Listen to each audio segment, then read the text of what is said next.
Hello everybody, welcome to the channel. Today we're back with the barn find Ibanez Strat copy from 1974. Got a video on this. You want to go back and look at it the very beginning when we first got it, but we're continuing on with putting it back together today. Going to be installing the trim, putting on the neck. This trim is made in Japan, and then the block is cast to the tremolo plate itself. It don't have a removable block, but it does have a good size block. So we're going to be putting it back in. So we'll move along with this. And this has the Maxim pickups, three-way switch, and you know, when I got this, it was in pretty sad shape. The frets were completely worn out, and we'll get to that here shortly. But I've got those replaced, so we're going to be taking a little look at the neck, getting it put on today. Go as far as we can with it. We may actually get done to a point. So anyway, I'm gonna get this trim put on, and we'll go from there. Okay, we got the springs back in, got the trim bolted on. I'm not gonna try to use this right now because there seems to be a lot of wire around the holes in the trim for the mounting screws. Kind of a little bit iffy. I'm just gonna try it with it fastened down tight with, you know, all the springs, and just see how it works with that. And another thing is there's quite a bit of wire on the saddles where the strings pass through between your set screws, and I've tried to take some sandpaper and, you know, kind of work all that down to kind of have to keep from breaking strings. I may end up having to replace this trim or replace the saddles, whatever. Just see, it's just got a lot of years of playing on it, so that's going to be, you know, could be a little bit of an issue. So go ahead and line up what I need with to get the neck put on.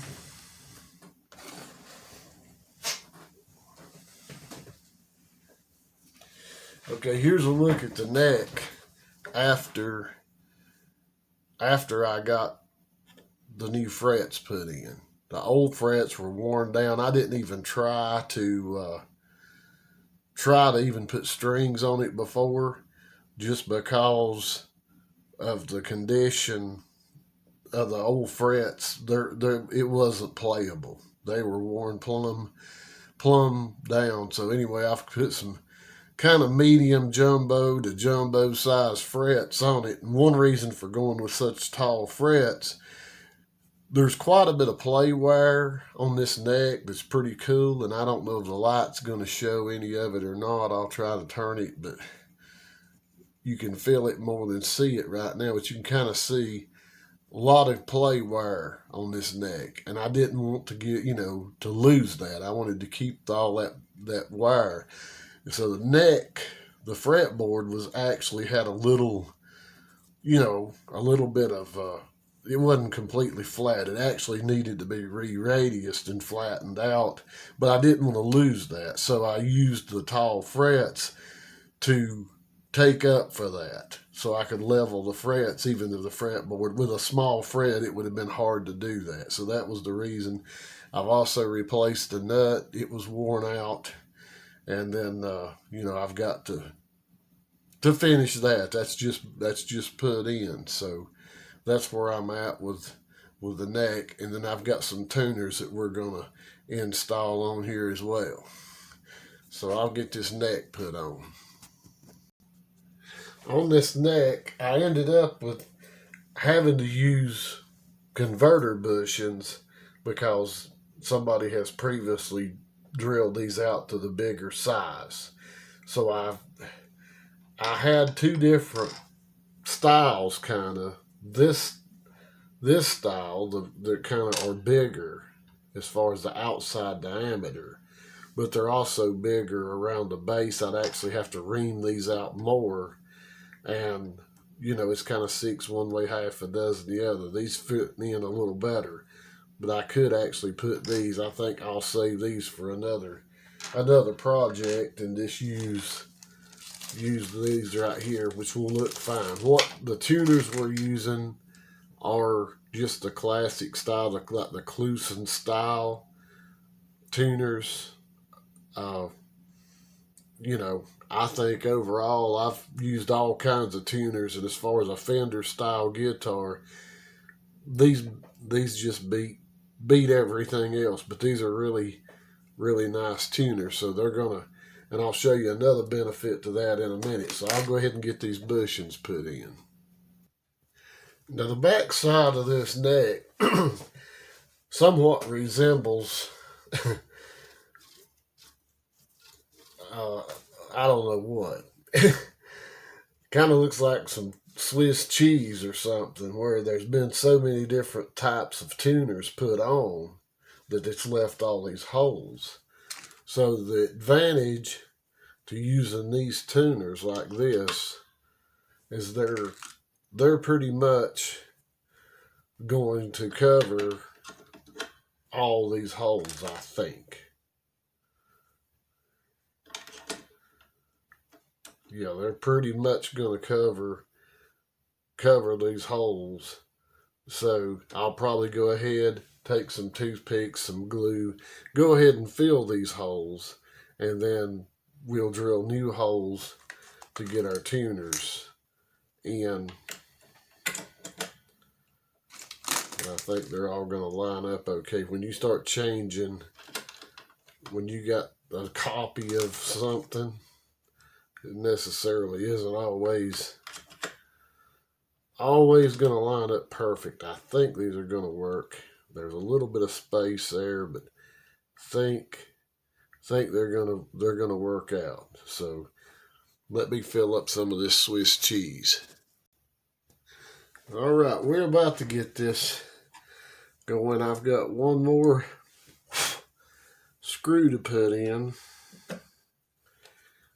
and I'm hoping to be able to use these screws. Oops, a little bit iffy about the spacing, and ever who drilled the holes out bigger may have not have got them centered quite right, or they could have been a little different from the factory. But I think we're going to make it. I think we're going to make it. They may not be 100% straight, but I think they're going to be okay.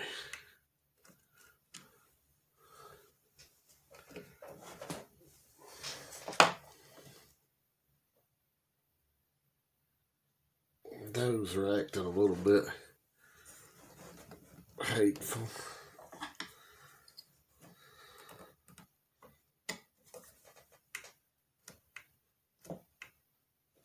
There we go. All right. So we've got tuners, and we've covered up the holes that were all there that looked so bad, which I filled all those in using, the Type Bond glue and toothpicks. So that's all good and solid. That's done. Oops. All right, that's what she looks like up here. So we're in good shape. Got good tuners. So we're ready for strings and get the nut action. Okay, we've got her strung up. We have our strings on it. Of course, we're going to have to do intonation, string height, pickup height, which hopefully the pickups, I can get the strings down to them, you know. But you can see how the neck and the middle pickup are so worn off, you know, from all the playing. So we got our strings on, and we definitely got slide action. It's very high right now, but that's because of this nut. So that's going to be the next order of business, but our string angle looks really good. Our tuner's really worked out nice, so that's definitely a good thing. So I guess the next thing to do is try to get this action way down, because it is way high right now. So that's going to be the next order of business, is getting this nut cut. All right, we're going to start the filing process here, and I use these Hosco files, nut files. I found for the price they're about as good, you know, as anything. So I use those pretty much on, you know, all the nut work. So anyway, we're going to get started on this thing. If I can find what I'm looking for. There we go. Back this E string off. We're way, way high. Which, I mean, I knew it was going to be this way. So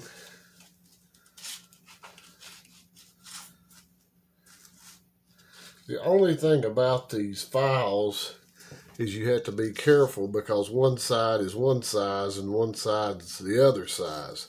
And you just have to pay attention to what you're, you know, make sure you're filing with the right side.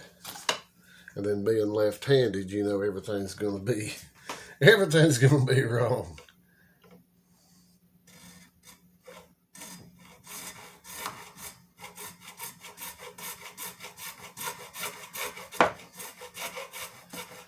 I'm going to keep an angle on this and file down toward the tuner, right where the string's going to go on the tuner. And this is going to be quite a process, because it's got to come way down.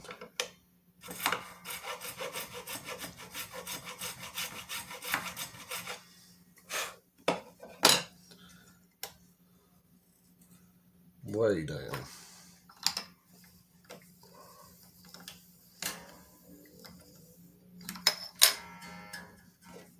So we want 20 thousandths, and we're probably 50 or 60 thousandths right now. So anyway, I'm gonna get the filing, and we'll check back when I get a little more filing done.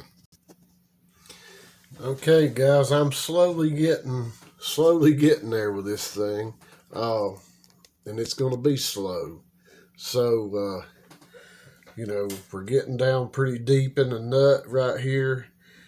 And what I may do is go ahead and cut the rest of the slots down so far till I get fairly close.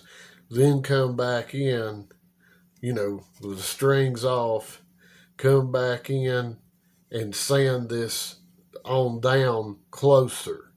Because the danger, what you run into, the danger when you get so deep into a nut like this is, you know, the least movement to one side or the other, it's real easy to break this bone off. You can break off this hole possibly down so far that, you know, then you have to start all over again.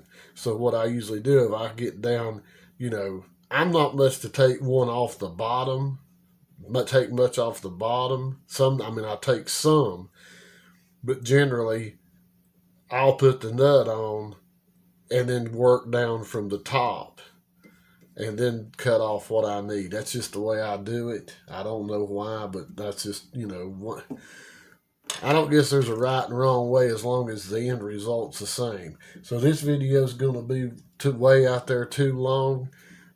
What we'll do in the next video is we'll finish the nut, set the intonation, string height, pickup height. We'll finish it up and give it a play. So we'll be done in the next video. But that's about it for this, because this is going to be a real time-consuming thing, and I'm about out of time today to even do this. So anyway, I hope you enjoyed this little short video on this. In the next video, we will be playing it and getting the final setup, playing it and all that. So it's going to turn out pretty great, I think. So I appreciate everybody subscribing, and the people that already subscribed. If you hadn't subscribed, consider that, and give me a thumbs up. And I appreciate everybody. Until next time, see you.